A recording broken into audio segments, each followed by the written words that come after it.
Bonjour, bienvenue à cette séance sur qu'est-ce qu'un trouble de personnalité. On en entend souvent parler, mais qu'est-ce que ça veut dire? On a tous une personnalité, on a tous des traits qui nous sont plus ou moins positifs, qu'on apprécie, qui nous servent des fois un peu moins.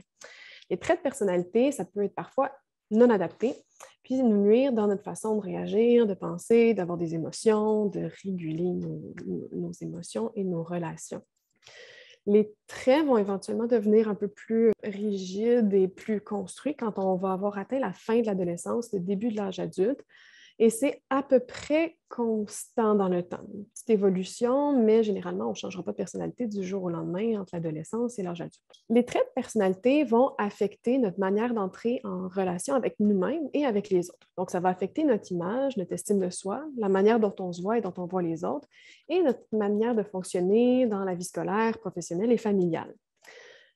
Les traits ne vont pas affecter l'ensemble de notre personnalité, mais ils vont avoir un impact sur comment on va interagir au quotidien et vivre au quotidien. Activité en groupe, je vous encourage à faire une petite pause et à réfléchir à c'est quoi vos traits de personnalité qui sont plus problématiques pour vous et quels sont les traits de personnalité qui sont, selon vous, plus adaptés et positifs, ainsi que vos talents. C'est rare qu'on y réfléchit, donc je vous invite à arrêter la vidéo, prendre le temps de faire cette petite réflexion-là. Les troubles de personnalité.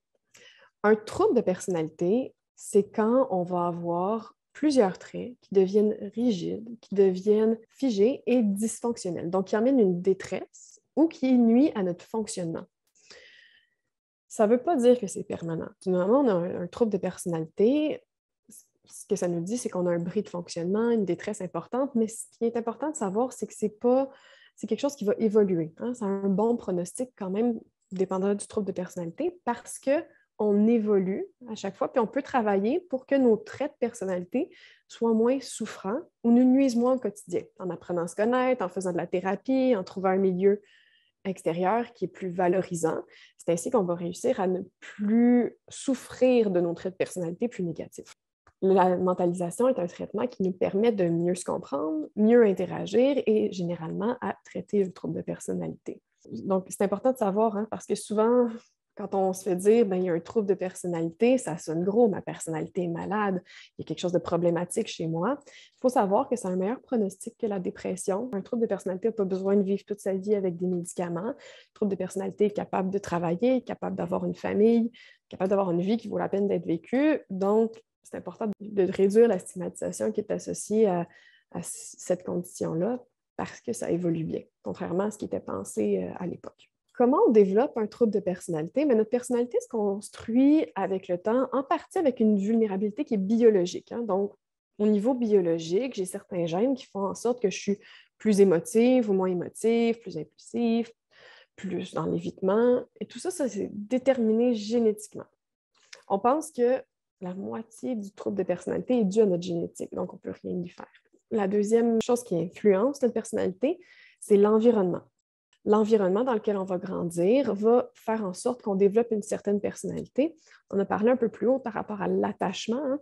Donc, si je vis des relations qui sont plus rassurantes, qui sont plus sécurisantes, j'ai moins de risque de développer un trouble de personnalité. Si, par contre, je suis dans un environnement où pour multiples raisons, hein, mes parents n'ont pas réussi à identifier mes besoins, j'ai vécu de la négligence, ou au contraire, même j'ai vécu des gros traumatismes. Ça me donne un terrain qui est plus fertile pour un trouble de personnalité. Donc, j'ai peut-être un peu moins de vulnérabilité biologique, mais j'ai vraiment un grand risque de développer un trouble de personnalité parce que j'ai eu un environnement qui était très traumatique ou invalidant.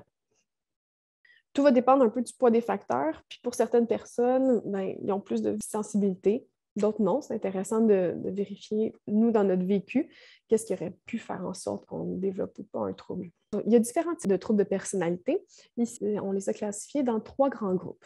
Le premier groupe, c'est le groupe A, où on va inclure le trouble de personnalité schizotypique, le trouble de personnalité schizoïde et paranoïde.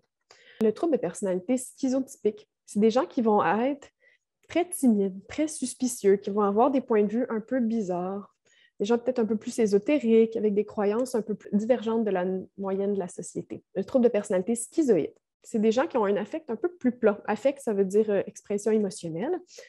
Avoir peu besoin d'être avec les autres, être un peu plus retiré, il aime les choses un peu plus solitaires, aime d'être dans sa bulle.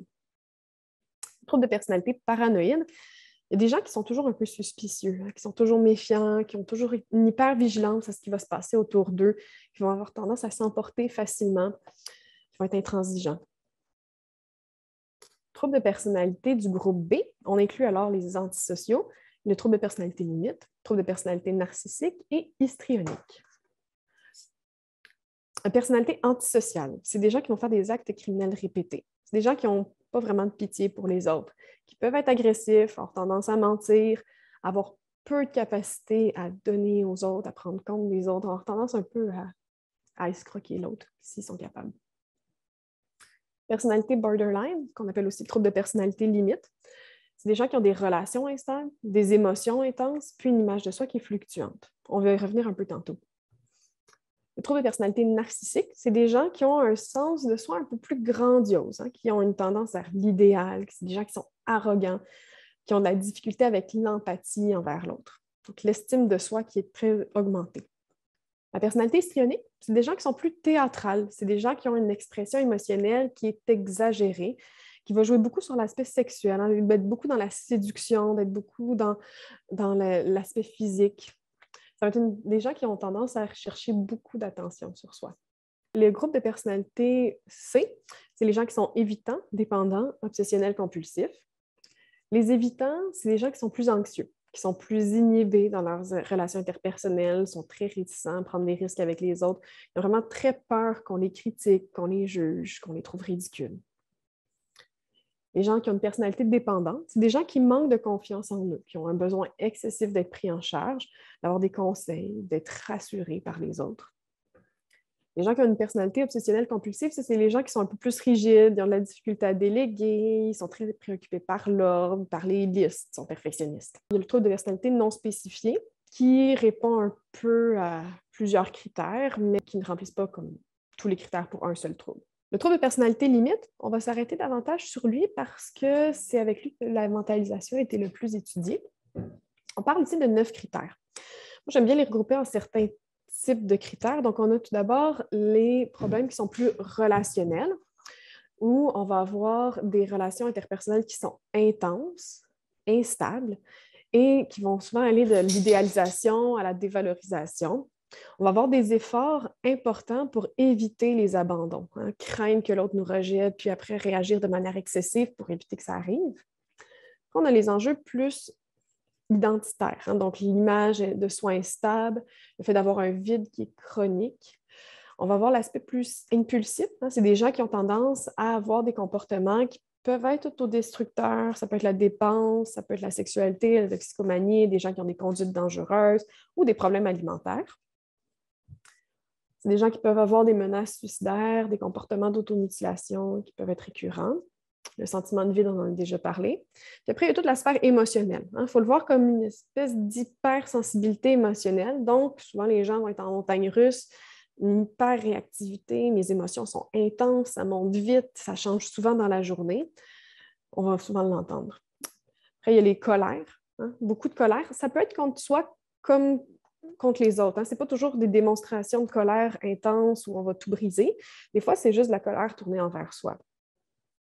Puis, dans certains moments, on va avoir des épisodes où les gens vont devenir très méfiants, très hyper-vigilants, peuvent avoir l'impression d'être comme un peu hors de leur corps, hors de la réalité, entendre des voix, mais toujours de manière très brève. Hein. Ce n'est pas quelque chose qui va durer au long cours.